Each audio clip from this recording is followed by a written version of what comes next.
Good afternoon. It's Friday, the 27th of April 2018, just after 1 o'clock. Welcome to UK Column News. Your host today, Mike Robinson, Brian Gerrish. We're also joined by David Scott. David, of course, reporting from north of the border with Northern Exposure. And we're just going to go straight to David. This is a fantastic tweet that you retweeted from Ed Condon about the Alfie Evans story. And it says, in Britain, you can fly your loved one to Switzerland to end their life, but if you try to fly your son to Italy to preserve his, the police will literally hold him hostage until he dies. That's a pretty astute comment. I thought that was absolutely spot on. It's an astounding situation, you know, in a country of liberty. It's just flabbergasting that this is going on. You wanted to run through some of the Guardian stories on this in particular, and some of the headlines. So the first one that you've chosen here is U.S. conservatives use case of terminally ill child Alfie Evans to criticise NHS. Yeah, this is a very interesting article. The whole series from the Guardian just shows how much the left in this country has departed from its roots, how much it hates the working class. It's just all over these articles. But this one on the attack on the NHS from the States was particularly fascinating. They quote Ted Cruz, who said, "It's a grim reminder that systems of socialised medicine like the NHS vest the state with power over human lives." Right? Which is true. That's a fact. That is what we're dealing with here. The Guardian doesn't deal with the issues. Cruz goes on to say transforming citizens into subjects. Now that's actually wrong, because a citizen actually means a slave, and a subject, well, we haven't been subjects since 1949. But the Guardian also quotes Mike Huckabee, another right-wing politician from America, and he said that Evans was being treated as disposable and expendable, and warned this is what happens when the government gets in complete control of the healthcare system. He went on to say that the British government is deciding it's God and is going on to make decisions of life and death, which is also true.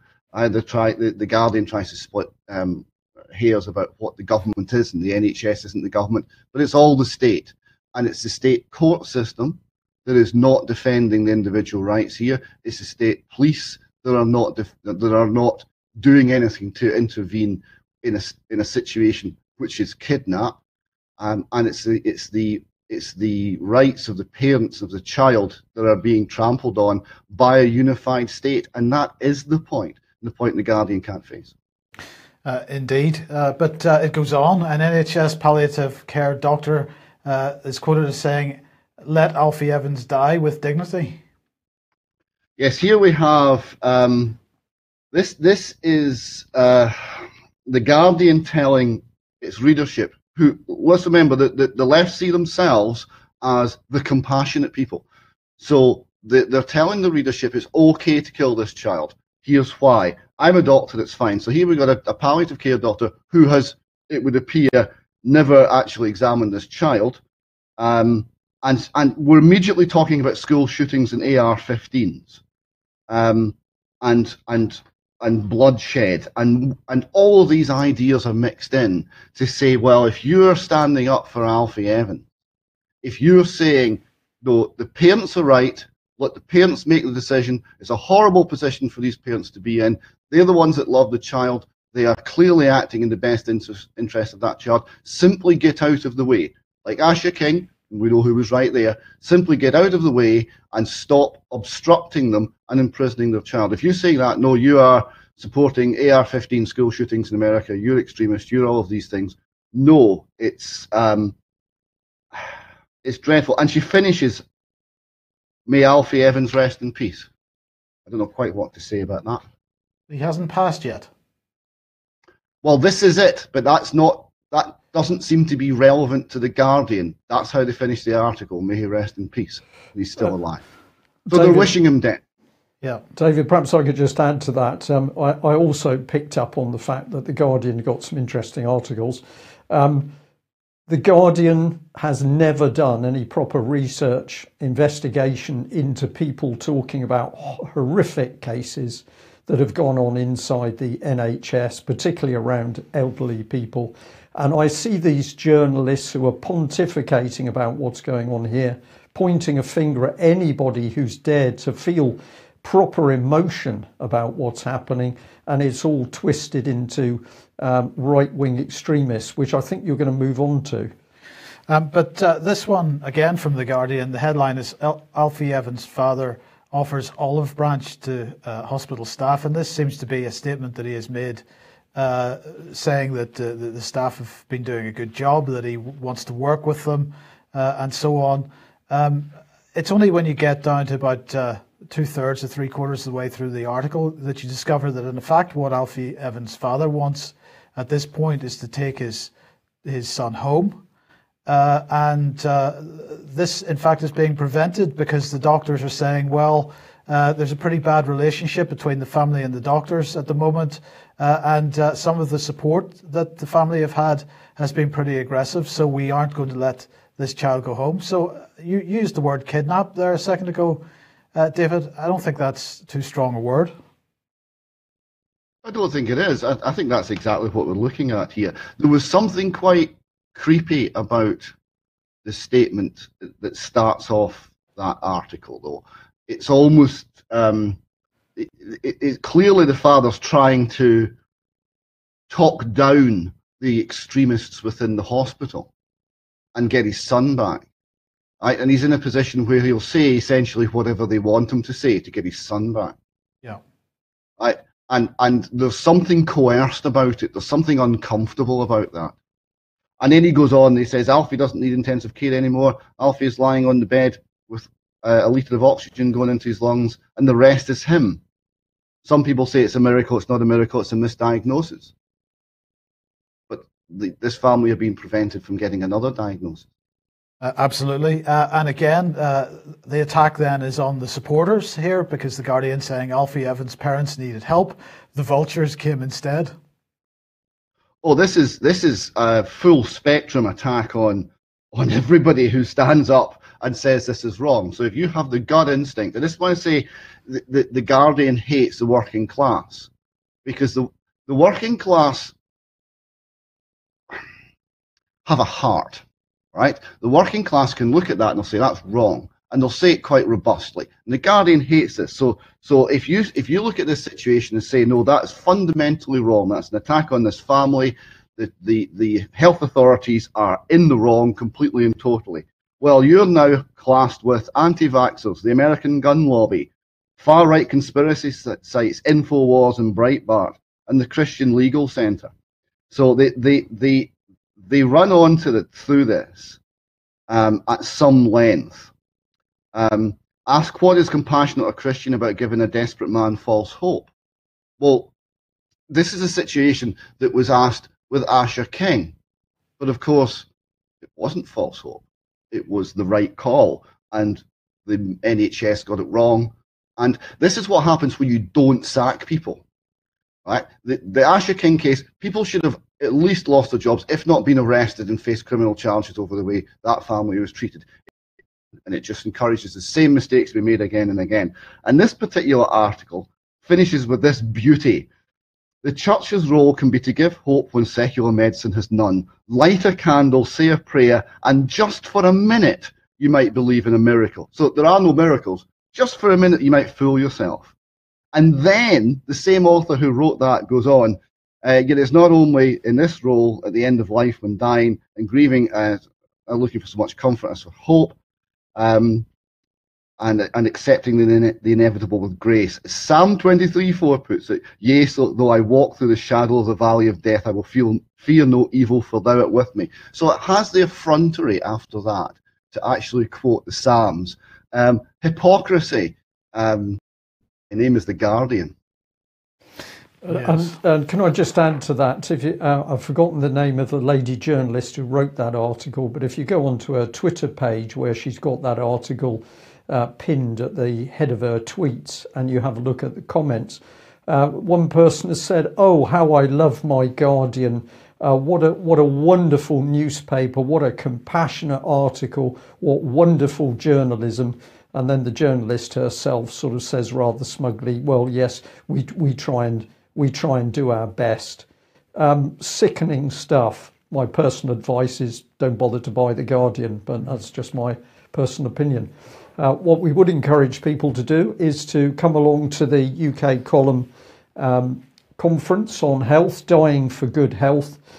Seems to be taking greater and greater relevance at the moment, Mike. So this is Saturday, May the 12th.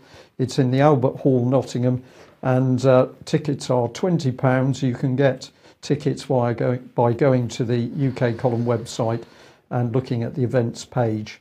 So if you haven't already got a ticket, please consider doing so, and also help us by passing on the information about this conference to your friends. Thank you. Right now, North Korea obviously in the news today, and Kim Jong-un did walk across the North Korean border, or the Korean border, into the south, and shook hands with Mr. Moon. And so it was fantastic. They have agreed apparently to push ahead with their plans to turn the armistice that was signed in 1953 into a proper peace treaty.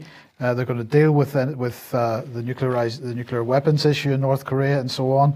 They're going to end hostile activities between the two countries. They're going to change the demilitarized zone into a peace zone, apparently. They're going to cease the propaganda broadcasts that are going on in that area. There's going to be an arms reduction treaty. There's going to be a push for talks with between them and the US and China. And they're going to try to organise reunions of families left separated by the divide. And they're going to take part in more sporting events, including the Asian Games, jointly in the same way that they did at the Winter Olympics. But one of the things, just to put a slightly lighthearted spin on this for a second, that amused me slightly, David, was that they seem to have caught the Macron-Trump disease because Kim Jong-un walked across the border and then grabbed the hand of Mr. Moon, and they skipped across the border to the north and shook hands once again for the cameras, as we can see here. So I don't know what quite is going on there, David, but Macron seems to have started a trend in international relations here. And any trend started by Macron is never going to be a good thing. I don't know. They'll be hugging next, so it's all very disturbing. Yes, indeed. Now, well, good news. It's all systems go. President Trump is coming to the UK. There you go. It's all systems go. President Trump is coming to the UK. This is not an official. Can't remember the term now. It's a working visit. It's not a more serious visit. But apparently he is going to meet the Queen. But this piece of news apparently has caused the BBC to have some kind of, I don't know, schizophrenic incident. So let's listen to Michelle Hussein from the Today programme this morning. Now, if Donald Trump's visit to the UK in July includes London, the Mayor Sadiq Khan says he will no doubt see that Londoners hold their liberal values of freedom of speech very dear. It is a working visit, not a state visit, and it'll only be 2 days, but it may end up being awkward for the government if the Trump entourage encounters any protesters. Shaista Aziz from the campaign Stop Trump Coalition. Good morning. You are therefore drawing a link between what you see happening in the UK with President Trump. I think you must be referring to his tweets, are you? Is that your evidence for making that link? Not marginalised. He is, of course, entitled to put in place the policies that he feels are right for the United States. Does he not deserve the respect around his office? He is an American president. We've had protests in the past when certain American presidents have come here, but to make it a carnival of resistance, why does he deserve that? You're not making him welcome by putting on a carnival of resistance. That's not a welcome. Action. And that's what we're showing here in the UK. What if what your plans are doing are not in the best interests of the country at the point that we are looking towards a future trade deal with the United States, that this is a president who's very sensitive to the idea of protest? You could be harming the country's chances. Now, I just want to say that I was listening to that as I was driving in this morning, and I almost crashed the car several times because every morning that I've listened to the BBC discussing Trump, pretty much, well, in fact, from several months before his inauguration, the BBC has done nothing but slag him off.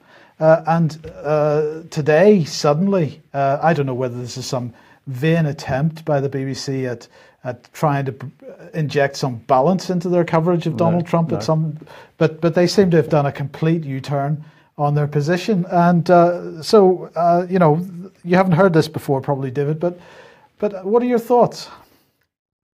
Well, I enjoyed it very much. I mean, Radio 4 has a comedy slot every evening at 6:30, and it's dire. It's propaganda, and clearly all we need to do is swap the news coverage with the comedy coverage, and we've got it sorted. That was just epic. Balance on BBC, I think we're too late. I think that horse has left the barn. But you're absolutely right. We've had a couple of years of Trump is a joke, Trump is a clown, Trump is stupid, Trump is racist, Trump is everything that you could possibly imagine. But now we must respect the President of the United States and welcome with proper British dignity. I would love to know when and where and how that editorial change was made. Yes, indeed. Right. Now, NATO Foreign Ministers meeting taking place yesterday and today. Well, possibly not many surprises as you might expect. The topics are Russia, Afghanistan, the Middle East. And they're saying that the meeting is helping to set up the NATO summit, which is going to take place in Brussels in July this year. So they're concerned about Russia's actions in Georgia, its annexation of Crimea, continuing interference in Ukraine, cyber attacks, and disinformation campaigns are the main issues that are concerning NATO at the moment. Jens Stoltenberg said Russia also backs the brutal regime in Syria, which has repeatedly used chemical weapons. And it is also highly likely that Russia was behind the nerve agent attack in Salisbury. I find it increasingly incredible that these people are able to.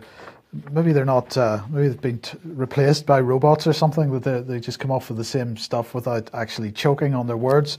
But anyway, they're in the process of undertaking what they describe as the biggest reinforcement of collective defence since the end of the Cold War. He said. Alliance units are routinely operating in the Baltic republics, Poland, Romania, and Hungary, and Russia shouldn't feel worried about that in any way. The alliance has also enhanced cyber defences and stepped up its efforts to counter Russia's hybrid activities.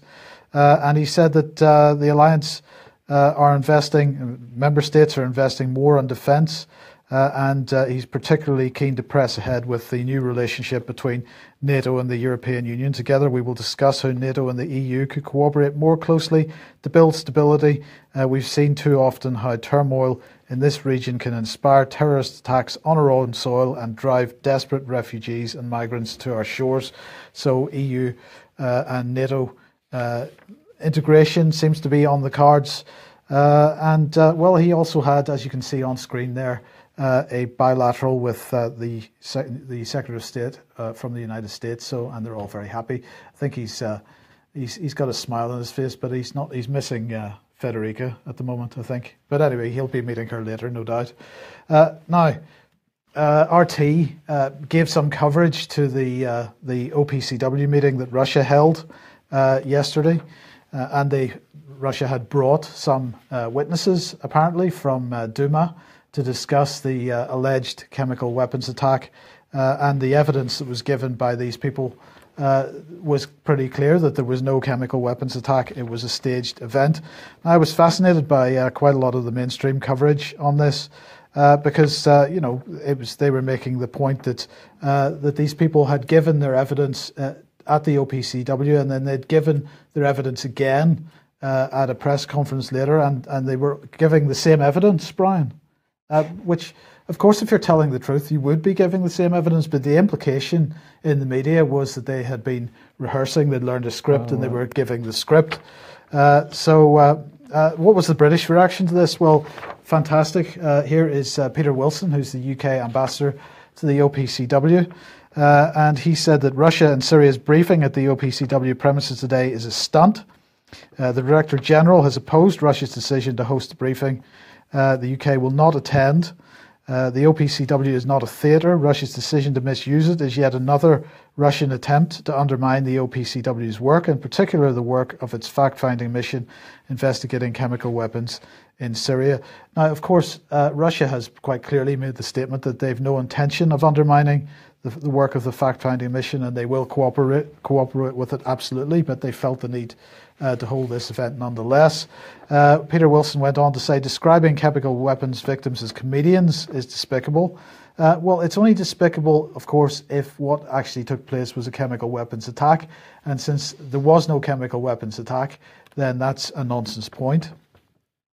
He said widespread reports of intimidation of witnesses into the Duma attack is a cause for real concern. So the excuse for the fact that the narrative isn't quite what the United Kingdom and the United States was saying is that witnesses are being harassed. But as you can see on screen there, he said, we will not compromise with states that seek to degrade the structures and treaties that keep us safe. Well, frankly, if he'd been asked about this, he would have expanded on that slightly, because he would have said, except when we work to sideline the United Nations Security Council because of Russia's veto, as we covered on the news programme yesterday. So the hypocrisy from this man is staggering once again. We'll move on. Well, unless you've got some just thoughts. I'll just say it's truly terrible to be in this country at the moment and to listen to a stream of lies on a daily basis by the British government about subject after subject. It doesn't have to be Syria. We can choose the NHS. We can talk about the state of the roads. The lies are the same. Yep. Backed up by the BBC, of course. Now, David, we're having our reality changed in front of our eyes, and here's an example of it. Independent Women's Forum, and the headline is "Study Describing Breastfeeding as Natural is Unethical because it Reinforces Gender Roles." Quite a little beaut, this. It goes on. It's ethically inappropriate for government and medical organisations to describe breastfeeding as natural because the term enforces rigid notions about gender roles. This is from a study in paediatrics. Coupling nature with motherhood can inadvertently support biologically deterministic arguments about the women in the family. You're lost for words, David. You're lost for words. Well, a couple of things about this. This shows a complete divorce between the narrative and reality. I mean, it's now denying simple biological reality. We're now denying scientific facts every day. You've got to wake up in the morning and you've got to believe that 12 things that you believed to be true 2 years ago and were scientifically provable are no longer true. Otherwise, you're a bigot and you're dangerous and you're all sorts of things. But also, it's the tendency for these things to be accepted.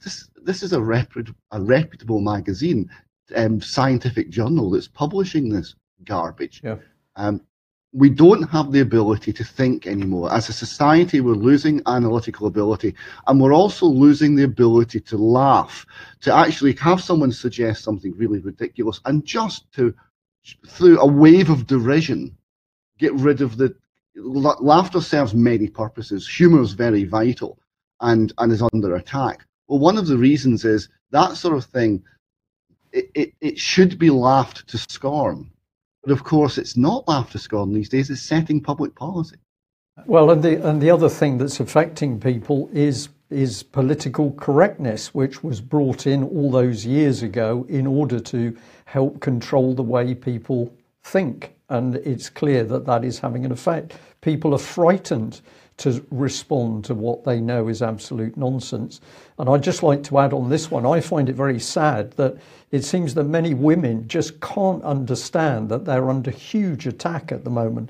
The more the drive for feminism is ramped up, the more actually women are under attack. And here we're getting to the stage where you're not even going to be known as a woman. You're, in the nicest way, function as a mother and a woman is going to be eradicated. The word heteronormativity was one of the ones that was appearing in documents a little while ago. We know transhumanism is in the government agenda, and this is all the language to help drive that policy. I think there are a lot of ladies out there that really need to wake up, because they aren't being given equal rights. They're actually being given a flag for equal rights while the ground is cut away from under them.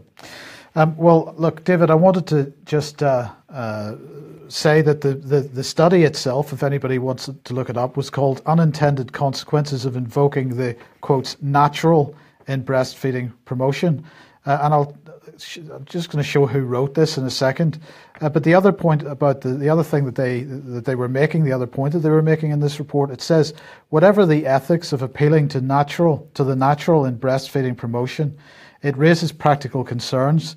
The natural option does not align consistently with public health goals. If doing what is natural is best in the case of breastfeeding, how can we expect mothers to ignore the powerful and deeply persuasive worldview when making choices about vaccination? If breastfeeding promotion frames the factory-made option as risky or unhealthy, what should parents conclude when choosing between factory-made vaccines and boosting immunity naturally? We should think twice before referencing the natural in breastfeeding promotion, even if it motivates women to breastfeed. So this report is the gift that keeps on giving, because not only is it attacking the idea of womanhood, but it's also attacking any campaigners on the vaccination issue. Yes, and there's a clear and strong agenda here. The agenda is pro-artificial, it's pro-government policy, it's against individuals making up their own minds, and it doesn't want to argue out the facts of any particular issue based on the strength of the evidence. It wants to control the language to control beliefs. So let's look at who's written this, and both of them actually have connections to Pennsylvania University. The first one here is Jessica Martucci. She gained a PhD from the History and Sociology of Science department in the University of Pennsylvania in 2011, and then she joined the faculty of Mississippi State University's Department of History as an assistant professor in women's history and the history of medicine. So clearly well qualified to be writing a paper like this. And our colleague was this lady, Anne Barnhill, who's a research scholar with the Global Food Ethics and Policy Program at the Berman Institute.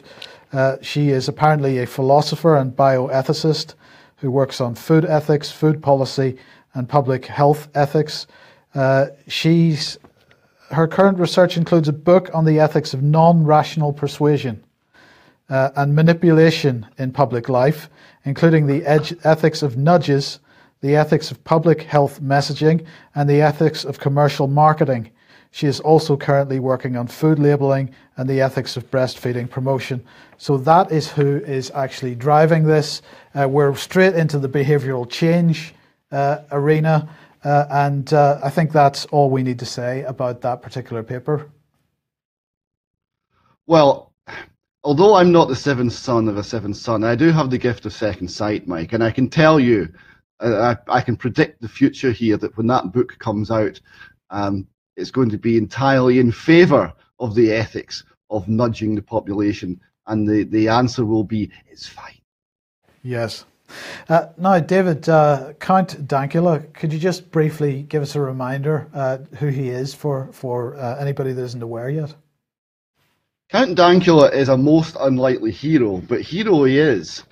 Now, this is a gamer and YouTube video producer who made a video of his girlfriend's pug dog called Buddha, and him teaching the pug dog to be a Nazi, right? And the joke here was it was to annoy his girlfriend because she thought the dog was absolutely beautiful and the loveliest thing she'd ever seen, and he was trying to make it into the nastiest thing he could think of, which was a Nazi, in order to wind up his girlfriend. The context of this was clearly explained in the video. So he made this video, and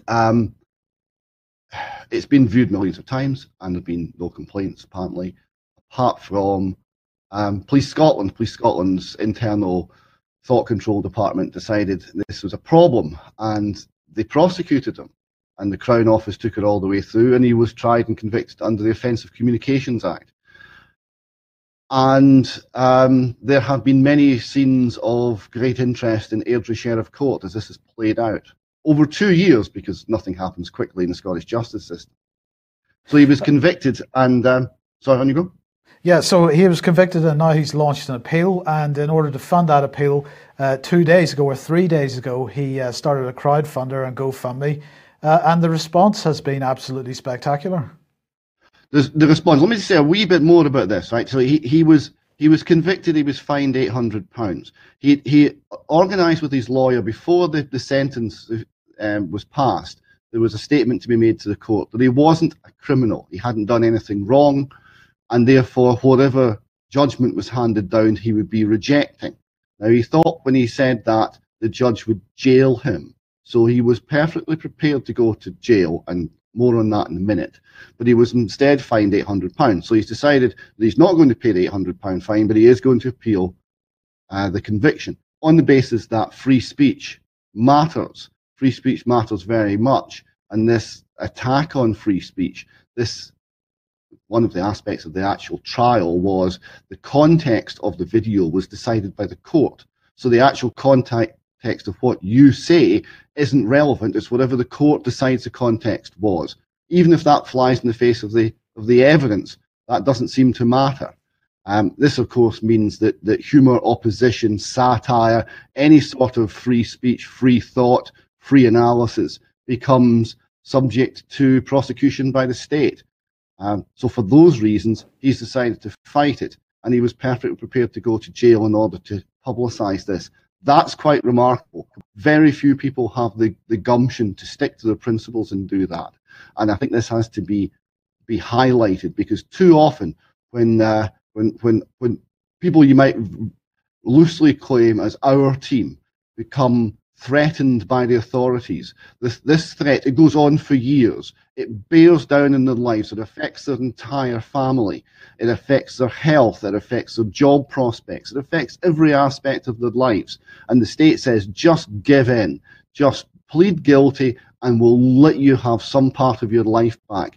And almost everybody to a man and a woman under those circumstances buckles and says, okay, and they plead guilty to things they didn't do. They don't appeal when they can. And here you've got this man, an ordinary man, well, a man from Coatbridge in Lanarkshire, who didn't pick this fight, who's decided to stand up and say, I don't care if you send me to court, I'm not a criminal, this is wrong, I'm going to fight it. And when he stood up and made that call and said, I need £100,000 to fight this and get some real hotshot lawyers and fight it all the way to the top, he got £100,000 in a day. And he is currently sitting at 145,305 when I screenshotted the thing before we came on air. So there's his comments, 100,000 in one day. We can get started on the appeal. Once the appeal is over, I'll be turning my attention to other matters. That's a nice speech restricting law you have there. He's talking to the Scottish Government. It'd be a shame if anything were to happen to it. You should have just left me alone. And I think that says it all. And we have another one here from Undoomed. And the cartoon on it has the mainstream media talking to a jihadi on the left, and the speech bubble says, we will kill anyone who draws the profit, and the media guy saying, tell me more. And on the other hand, the media guy making fun of Count Dankula. So, or it was Count, what's his, sorry? Dankula, yes, apologies, slight slip there. But, clearly he's got a huge amount of support in the public, and many, many people objecting to what happened to him. A huge amount of support. There was enormous scenes outside Airdrie Sheriff Court. There was a very large crowd of people came from all over Britain and from further afield to see this. There were some people from the Jewish community in London came up to support him. Remember, he's accused of being an anti-Semite, something that's obviously false. It was interesting. One of the things, many interesting things for the official media, when the official media were interviewing the crowd and why are you there, when they got to the Jewish people, they just didn't want to know, because that didn't suit the narrative. right? The narrative is this man's an anti-Semite and it's Hitler and it's nasty and he needs to be put away or punished. And when you see a community of a very broadly based community supporting that, this didn't suit the agenda, and the media didn't want to know about that. Yeah. Okay, look, David, let's move on to the Fresh Start Foundation. Another event this weekend. Yes, we're meeting in Glasgow.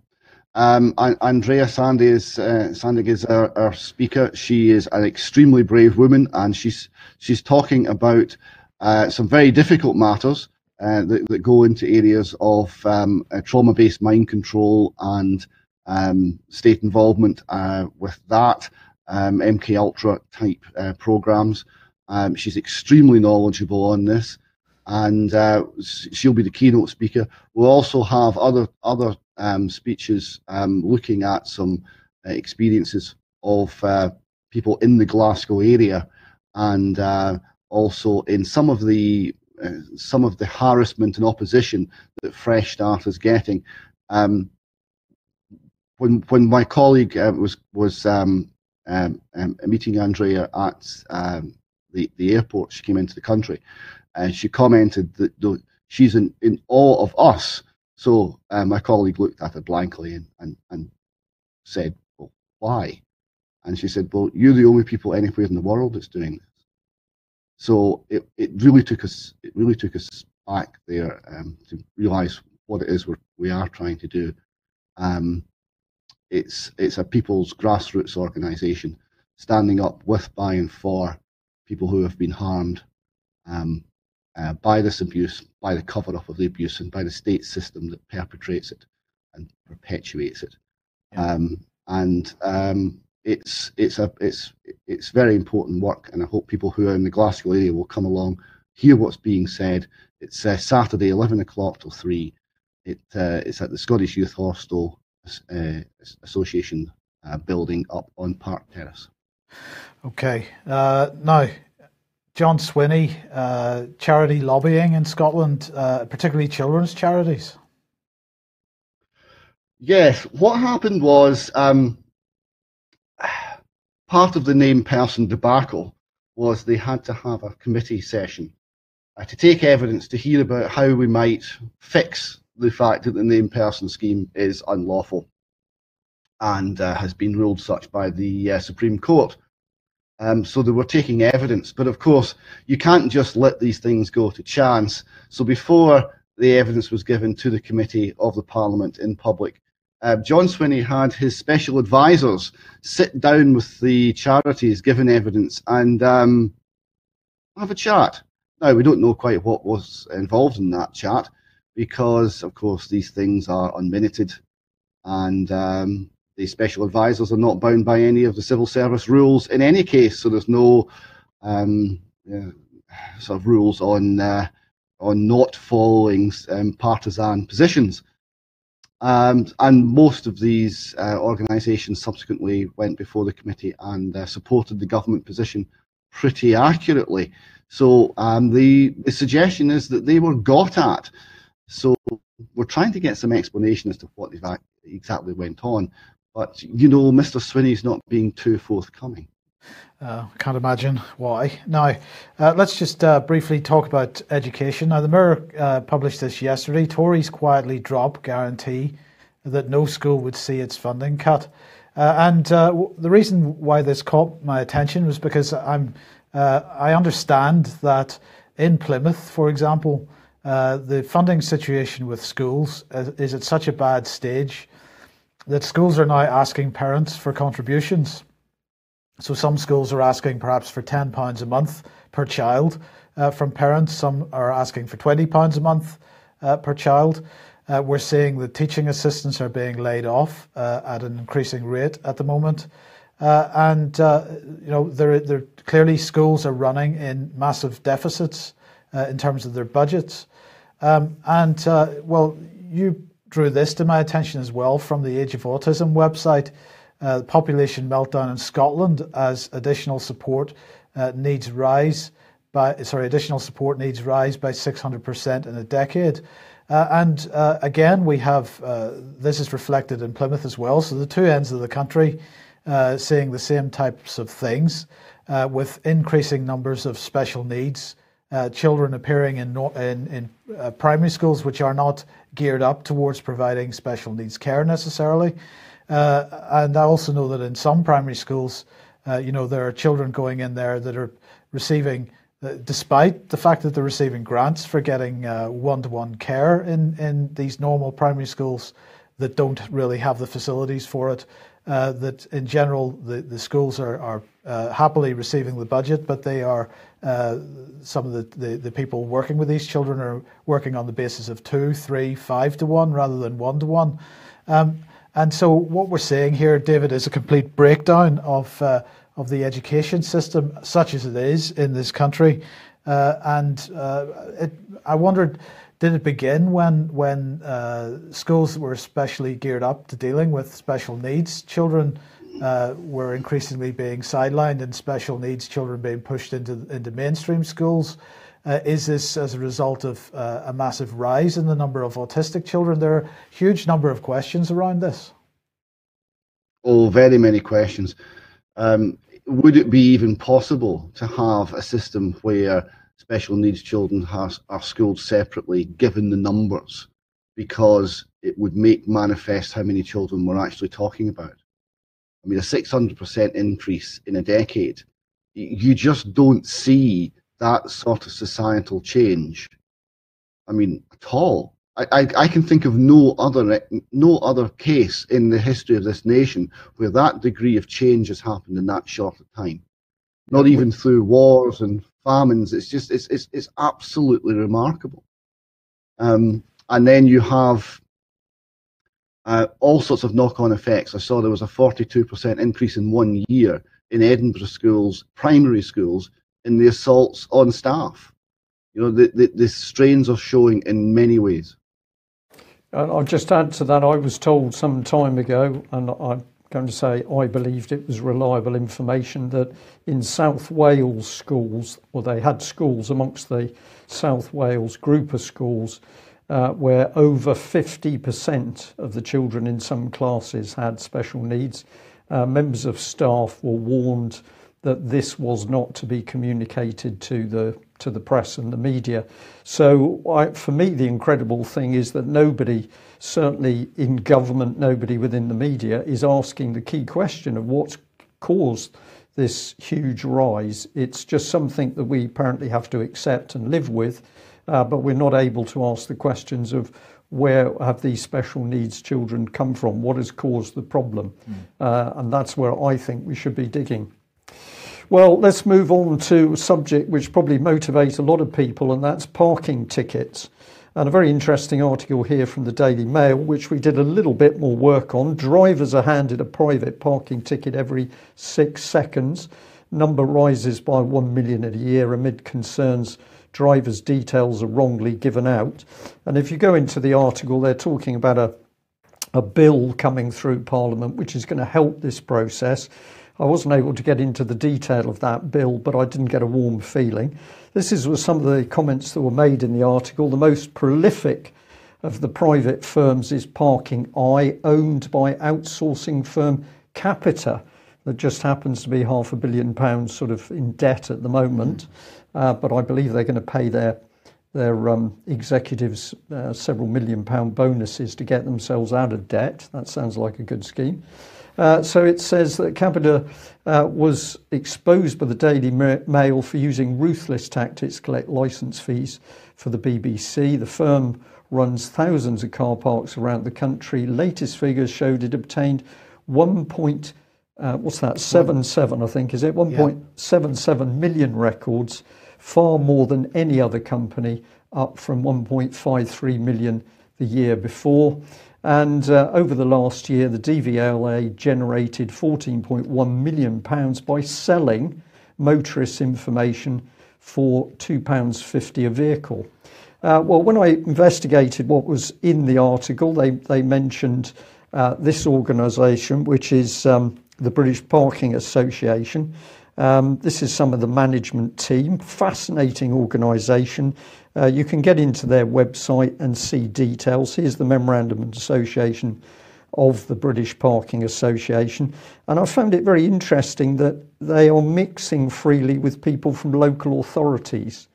So you say, well, who is this group of people? This is where it gets fascinating, because in the Articles of Association, they're talking about the powers that they're giving themselves, which go on and on and on.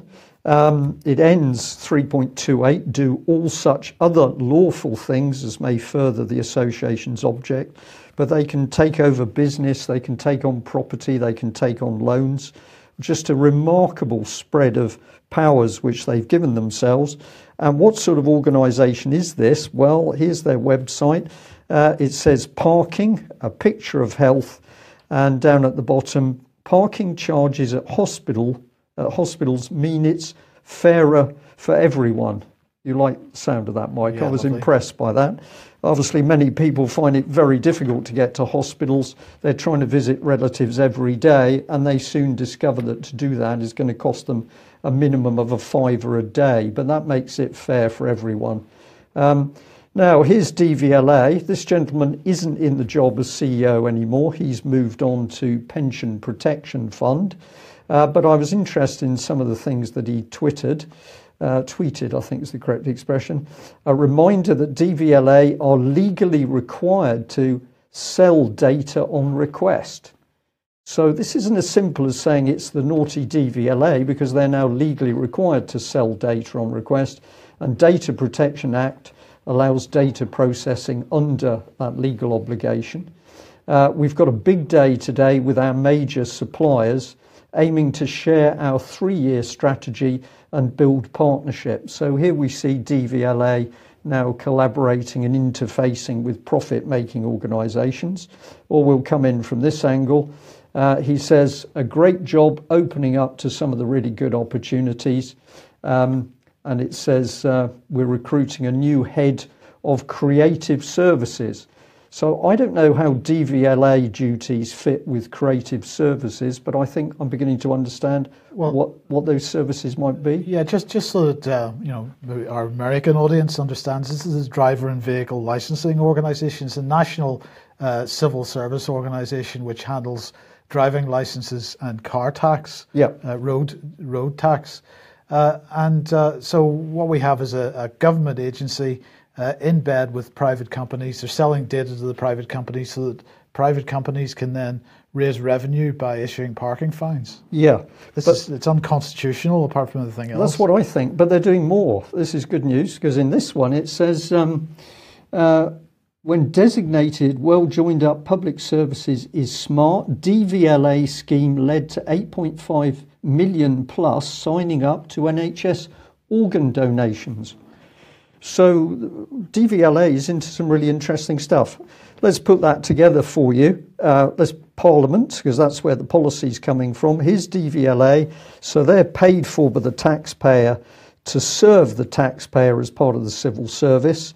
But they take data from the taxpayer and sell it to private organisations for no benefit to the taxpayer whatsoever. And what they do, well, it goes on to Capita. Capita described as using ruthless techniques to enforce TV licenses. I'm sure they'll be using the same skills through their Parking Eye company. And then on the sideline, we've got the British Parking Association that sets itself up for the benefit of its commercial users and, quote, seeks to influence and collaborate with government, essentially to create pro-parking operator policies, including charging at hospitals, which benefits everyone. So they're working with the government. This is a scam, Mike. This is fraud driven by the government itself. And I'll just end by saying, is it possible that Chris Grayling, the Minister for Transport, doesn't understand that this scam is going on? I don't think so. David, 30 seconds. When you get a parking ticket, it's not a ticket, it's not a fine, it's a notice. A notice is something you cannot ignore. So you need to write back to the company immediately. You need to notice and you need to send them a notice if you're noticing their notice. And then you should accept what they're saying. Yes, we've got a problem here. Clearly we have an issue. I am now administrator for this account and I will settle this account. but I have a fiduciary interest and duty to settle this account, only having made sure that some things are in place. So please provide to me the signed two-party contract that says that we have a contract, and give them 28 days to do this. And if they don't, the matter is closed. Tell them the matter is closed. And if they subsequently reopen the matter, include your fee scale for dealing with that matter if it's reopened, and tell them that if they reopen the matter subsequently, you will mobilise your fee scale, and then start sending them invoices. And if we all do that, it stops. Okay, David, thank you very much for that. That ends today's news. We're going to thank everybody for joining us. Just a reminder that if you're not a subscriber to UK Column, please subscribe. We can only do what we can do with your help. And I'll end by saying I was delighted to be sent a copy of a letter that another individual had received from Melanie Shaw. Melanie is doing as well as she can be. She is still in prison. She still does not appear to know her release date. She has not had a shower for 10 days. This is Theresa May and the Conservative government of Britain's handling of child abuse survivors. Well done, Mrs. May. We'll end on that note. Bye-bye.